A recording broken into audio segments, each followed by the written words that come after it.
चाचा चाची एक्सीडेंट में मर गए तो उनकी बेटी उजाला हमारे साथ रहने लगी। जब से वो आई थी मेरी भाभी और बहनें कोई काम ना करती और मज़े से सोती रहती और उजाला छत पर बने चूल्हे पर 15 लोगों के लिए रोटियां बनाती तो उसकी हालत ख़राब हो जाती। तो मैं भाभी से कहता उसके साथ हाथ बटा दिया करे तो वो कहती उजाला हमें कोई काम नहीं करने देती। इतना सुनकर उजाला आंखों में आंसू लिए बोली, मैं खुद इन्हें काम नहीं करने देती।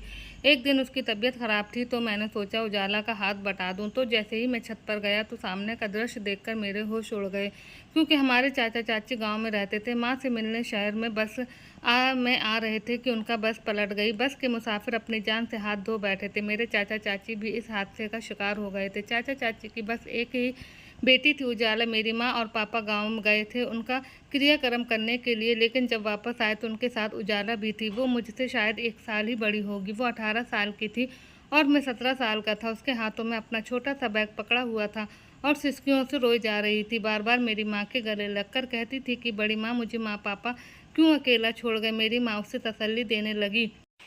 मेरी भाभी ने ही उसे खाना और पानी जबरदस्ती खिलाया पिलाया था। वह तो गम से इस कदर निढाल थी कि कुछ खा पी भी नहीं रही थी। उसे देखकर मुझे दुख तो बहुत हो रहा था, लेकिन मैं बस कुछ हमदर्दी के शब्द ही बोल पाया था।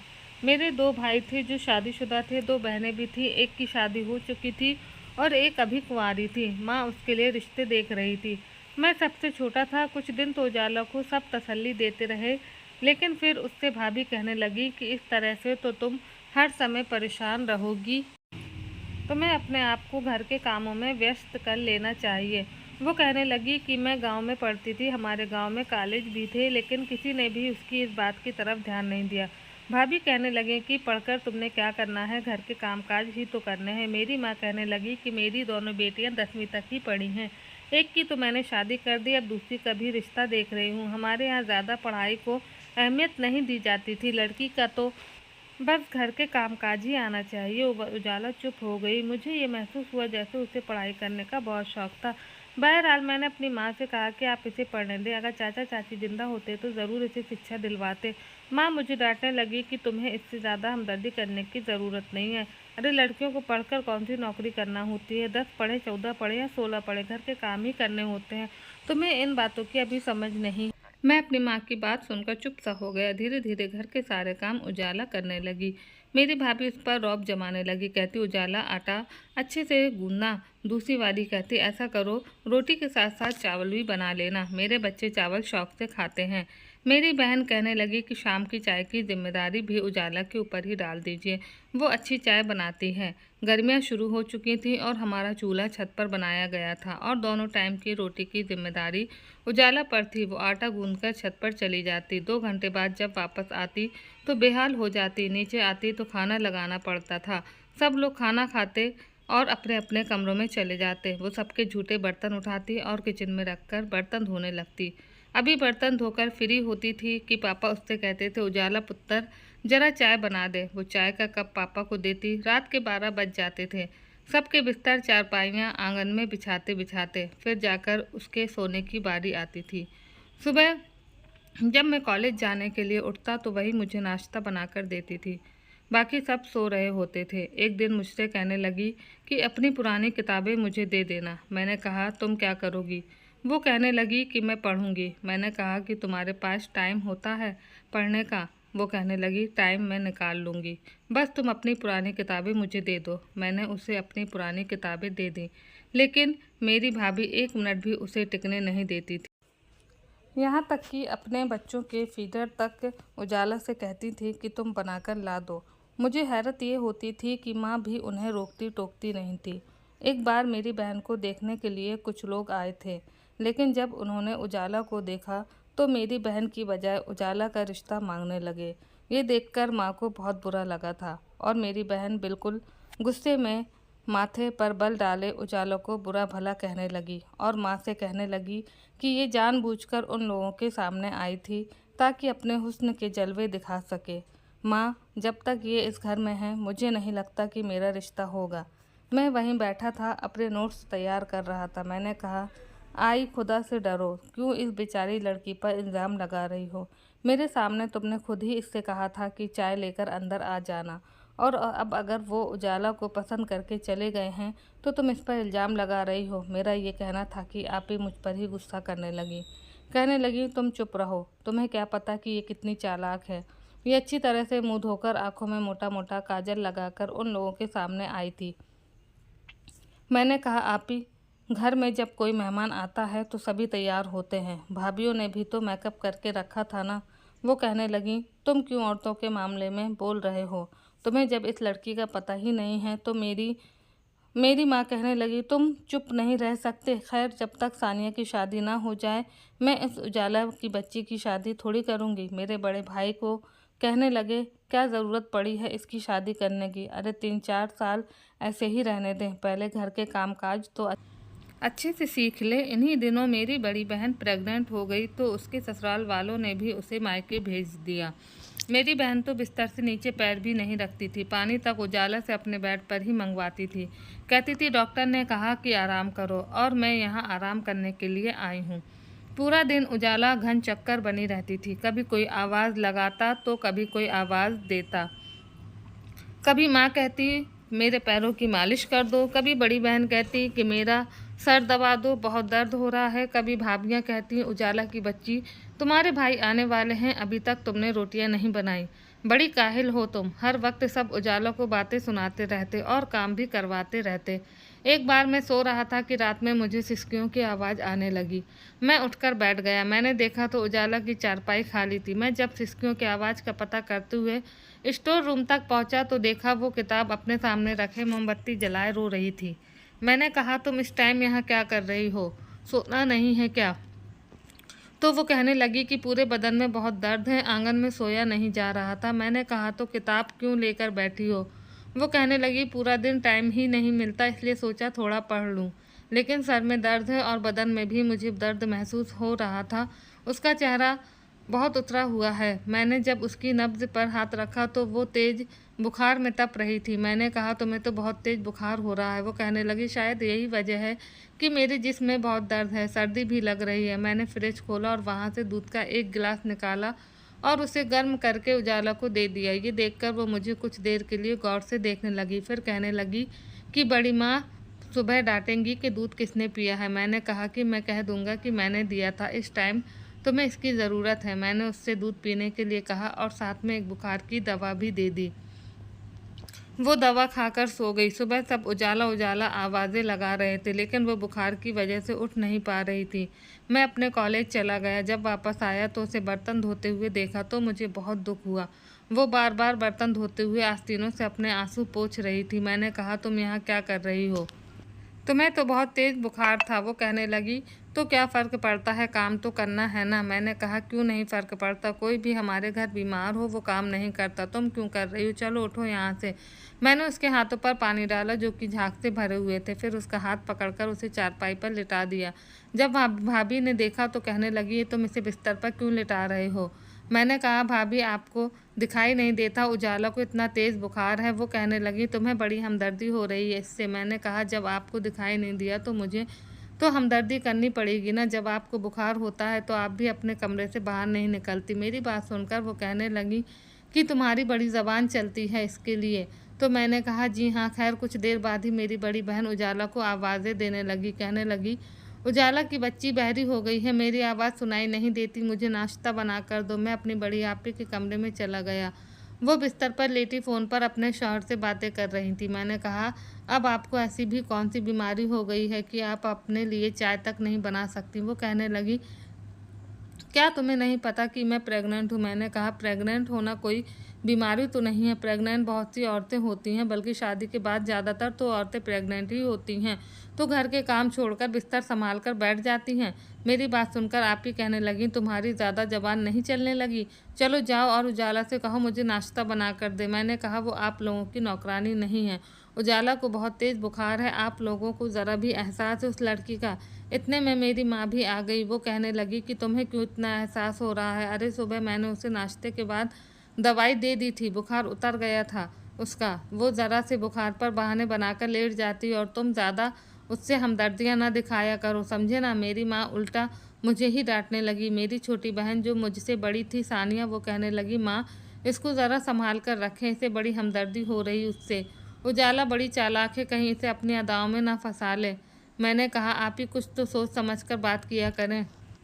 मैं घर में सबसे छोटा था, इसलिए मेरी बात की कोई भी अहमियत न थी। बुखार में भी उजाला से सारे काम करवाए गए। बर्तन, यहाँ तक कि चूल्हे पर रोटियां भी उसी से बनवाई गईं। रात को जब वो रोटियां बनाने के लिए ऊपर गई तो थकान से चूर थी। बुखार से आंखों में बार बार पानी आ रहा था। शायद रो रही थी। ज़रूर अपनी किस्मत को कोस रही होगी कि अगर उसके माँ बाप जिंदा होते तो कभी भी उसकी ज़िंदगी ऐसे जहन्नुम ना बनी होती। चाचा चाची तो उसका बहुत ख्याल रखते थे। अपने माँ बाप की इकलौती बेटी थी, अपने माँ बाप की मोहब्बत की हकदार भी थी। मुझे याद आने लगा कि चाचा चाची उजाला के कितने नखरे उठाते थे। एक गहरी ठंडी आह भरकर मैंने सोचा कि मुझे ही छत पर जाकर उसकी मदद करवानी चाहिए। किसी और को तो उस पर ज़रा भी तरस नहीं आता, लेकिन जैसे ही मैं ऊपर गया तो सामने का मंजर देखकर मेरे होश उड़ कर रह गए थे, क्योंकि वो चूल्हे के पास बेहोश पड़ी थी। ये देखकर मैं भागता हुआ उसके पास पहुंचा था। देखा तो तवे पर रोटी जल चुकी थी। मैं उजाला उजाला कहकर उसे उठाने लगा, लेकिन वो अपने होशो हवास में नहीं थी। मैं छत से नीचे झाँककर माँ को पुकारने लगा, अपनी भाभी को पुकारने लगा। सभी छत पर आ गए थे। उजाला को बेहोश देखकर परेशान हो गए। कोई पानी की छींटे उसके मुंह पर मार रहा था तो कोई कुछ कर रहा था, लेकिन उसे होश नहीं आ रहा था। फिर भाभियाँ और मेरी माँ उसे बड़ी मुश्किल से उठाकर नीचे लेकर आईं। उसे चारपाई पर लिटा दिया और वह बुखार से काँप रही थी और उसकी आंखों से आंसू बह रहे थे। बार बार कभी अपनी माँ को पुकारने लगती तो कभी अपने पापा को। कहने लगती कि आप मुझे क्यों अकेला छोड़कर गए हैं, मुझे भी अपने साथ ले जाते। उसकी हालत देखकर मुझे तरस आ रहा था, लेकिन मेरे घर वालों के दिल में अभी भी उसके लिए कोई रहम ना था। माँ ने सुबह होते ही उससे कहा कि तैयार हो जाओ, मैं तुम्हें डॉक्टर के पास ले जाती हूँ। माँ उसे डॉक्टर के पास ले गई। कुछ दिन डॉक्टर की दवा खाने से वो ठीक हो गई थी, लेकिन फिर सारे के सारे काम उसके सर पर थे। वक्त ऐसे ही गुजरने लगा। छोटी बहन के लिए जो भी रिश्ता आता वो उजाला को देखते तो उजाला के लिए रिश्ता मांगने लगते। काफ़ी अच्छे घरानों से उसके रिश्ते आ चुके थे, लेकिन मेरी माँ की वो ही जिद थी कि वो सानिया से पहले उजाला की शादी नहीं करेंगी। मेरी बड़ी बहन अपने घर जा चुकी थी। इन्हीं दिनों एक रिश्ते ने आपी को भी पसंद कर लिया। मेरी माँ बहुत खुश थी और आई आपी की शादी की तैयारियों में लग गई। सारी तैयारियां उजाला ने की थी। उसके जोड़े तक उसी ने टाके थे, कपड़ों में कढ़ाई तक माँ ने उससे करवाई थी। मुझे उस बेचारी पर बड़ा तरस आता था। अब तो उसकी आंखों के नीचे काले निशान पड़ने लगे थे। चेहरे की रंगत भी गोरी नहीं रही थी, बल्कि पीली पड़ने लगी थी। पता नहीं कब तक उसके साथ ये जुल्म होना था। मैं ये सब कुछ न चाहते हुए भी बर्दाश्त कर रहा था। मुझे पता ही नहीं लगा कि कब मेरे दिल में उजाला के लिए एक अलग सी फीलिंग्स आने लगी। मुझे वो अच्छी लगने लगी।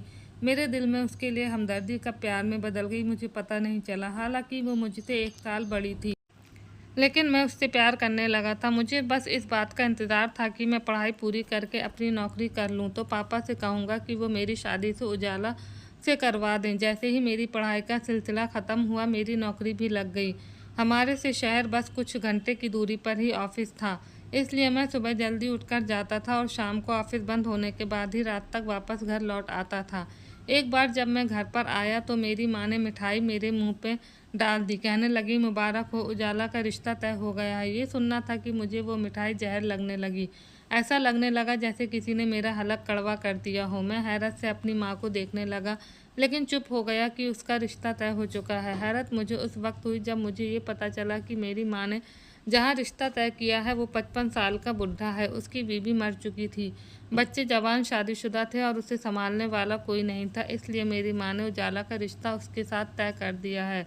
उस रात वो स्टोर रूम में रो रही थी। मैं भी बहुत परेशान था। जब मैं स्टोर रूम में गया तो वो मुझे देखकर और भी ज़्यादा रोने लगी। कहने लगी, समीर, मैं यहाँ शादी नहीं करना चाहती। मैंने कहा कि तुम रो मत, मैं तुम्हारे लिए कुछ ना कुछ ज़रूर करूँगा। मैं सुबह माँ से बात करूँगा। वो कहने लगी कि किसी तरह से भी मेरी ये शादी रुकवा दो, मुझे यहाँ शादी नहीं करनी। सुबह जब ये बात मैंने अपनी माँ से कही तो वो मुझे डांटने लगी। कहने लगी, तुम घरेलू मामलों से दूर रहो। मैंने कहा, ऐसी कौन सी बुराई और कमी है उजाला में कि आपने उसका रिश्ता एक बुढ़े से कर दिया है। वो कहने लगी कि अनाथ लड़कियों के ऐसे ही रिश्ते होते हैं। अरे शुक्र करो कि उस बुढ़े ने कोई ऐतराज़ नहीं किया, ज़्यादा सवाल जवाब नहीं पूछे, और फिर उस बुढ़े को दहेज भी नहीं दे चाहिए। हम भला उसे इतना दहेज कहाँ से दे सकते हैं। मैंने कहा, क्यों, जब आप आपी को दे और सानिया आपी को पूरे दहेज के साथ ब्याह सकती हैं तो उजाला को क्यों नहीं। मेरी माँ कहने लगी, तुम्हें क्यों इस लड़की से इतनी हमदर्दी होती है कि तुम अपनी बहन के साथ उसका मिलाप कर रहे हो। अरे तुम्हारी बहनों के माँ बाप जिंदा हैं, इसलिए उन्हें दहेज दिया है, उनकी शादी धूमधाम से की, लेकिन उजाला के माँ बाप जिंदा थोड़ी हैं। मैंने कहा, उजाला के हिस्से में आई हुई ज़मीन किसके पास है? मेरे सवाल पर मेरी माँ ने मेरी शक्ल देखी। मैंने कहा, ज़रूर पापा के और आपके पास ही होगी, और आप वो बेचकर उसका रिश्ता अच्छी जगह भी कर सकते हैं, और उन पैसों से उसका दहेज भी खरीदा जा सकता है। मेरी माँ कहने लगी कि वो सब बेचकर हमने पैसे अपने पास रख लिए थे। कितने सालों से वो हमारे घर में खा रही है, पी रही है, रह रही है, सुकून की ज़िंदगी गुजार रही है, तो क्या इसमें खर्चा नहीं हो रहा? ये सुनकर मुझे अपनी माँ की सोच पर अफसोस होने लगा। मैंने कहा, माँ, जो 2 रोटियां वो इस घर में इतनी मेहनत के बाद खाती रही है, वो भी आप उसको उसके बाप की कमाई से खिलाती रही हैं। कितने अफसोस की बात है। मैंने कहा, अगर आपको उजाला को दहेज देने की इतनी परेशानी है तो ऐसा करें कि मेरी शादी उजाला से कर दें, आपको दहेज भी नहीं देना पड़ेगा। ये सुनना था कि मेरी माँ मुझे डांटने लगी। कहने लगी, मैं क्यों तुम्हारी शादी किसी अनाथ लड़की से करने लगी? मैंने कहा, अगर आप सीधी तरह से नहीं करेंगी तो फिर मैं ज़बरदस्ती जाकर उससे शादी कर लूँगा, क्योंकि वह भी बालिग है और मैं भी बालिग हूँ। ये बात मैंने अपने पापा से भी कह दी। मेरे पापा को इस बात पर कोई ऐतराज़ ना था। भाभीियों ने भी मेरी माँ को राज़ी कर लिया कि अच्छा है, उजाला सारी ज़िंदगी हमारी नौकरी करेगी, लेकिन वो नहीं जानते थे कि मेरा क्या इरादा है। मेरे पापा ने जब मेरा रिश्ता उजाला से तय किया तो वो हैरत से मुझे देख रही थी। अब मुझसे बात नहीं करती थी, बल्कि मुझे देखते ही स्टोर रूम में चली जाती थी। 1 महीने बाद मेरे पापा ने मेरी शादी उससे कर दी। इन दिनों मुझे एक और बड़ी कंपनी में नौकरी मिल गई थी। शादी की रात उजाला बड़ी नर्वस थी। बस ये कहने लगी कि तुमने मुझसे शादी क्यों की? मैं तो तुमसे 1 साल बड़ी थी। मैंने कहा, तो क्या हुआ, हमारी शादी तो हो सकती थी। वो कहने लगी, शायद तुमने मुझसे हमदर्दी के नाते ये कदम उठाया है। मैंने कहा, क्यों, मैं ऐसा क्यों करूँगा? तुम खूबसूरत हो, सलीकेमंद हो और बहुत अच्छी हो। मैं खुद को खुद खुश नसीब समझता हूँ कि पापा ने मेरी बात रख ली। वो कहने लगी, अगर बड़े पापा ना मानते तो तुम क्या करते? मैंने कहा, उन्हें और ज़्यादा मनाने की कोशिश करता, और अगर फिर भी ना मानते तो मैं तुम्हारा हाथ पकड़कर तुम्हें कोर्ट ले जाता और तुमसे शादी कर लेता। फिर सबको मानना ही पड़ता। मेरी बात सुनकर पहली बार वो हंसी थी। मैंने पहली बार उसके चेहरे पर मुस्कुराहट देखी थी। वो कहने लगी, क्या सच में तुम मुझसे इतनी मोहब्बत करते हो? मैंने कहा, बहुत मोहब्बत करता हूँ, और करता हूँ और करता रहूँगा। वो कहने लगी, लेकिन मेरी ज़िंदगी तो वैसी की वैसी ही रह जाएगी।